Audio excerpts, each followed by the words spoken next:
ఇష్టపడడు. ఆయన ఏమంటున్నాడంటే, ఆయన సమస్తము చెబుతున్నాడు, సేవకుడు అయ్యుండి నీలో తగ్గింపు లేకపోతే, అలాగనే ఇతరుల సేవకులను బట్టి నీకు మంచి మనసు తత్వమో మంచి ఆలోచన భావము నీకు లేకపోతే, ఆయన అంటున్నాడు నీలో ప్రేమను వెతుకుతున్నాడు. ఒకడు కొండలను పెకలించగలిగిన విశ్వాసం తనకున్నా కానీ ప్రేమ లేకపోతే వాడు వ్యర్థుడు అని అన్నాడు.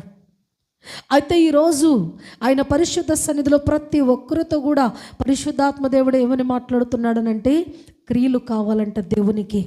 క్రియలు లేని విశ్వాసం ఎలాంటిది? అది చచ్చిన దానితో సమానం.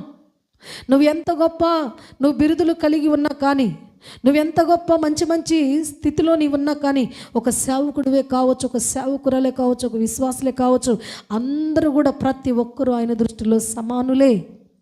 అయితే ఈరోజు ఆయన పరిశుద్ధ సన్నిధిలో ఎందుకు నువ్వు నీ యొక్క హృదయాన్ని నియంత్రించుకోలేకపోతున్నావు? ఎందుకు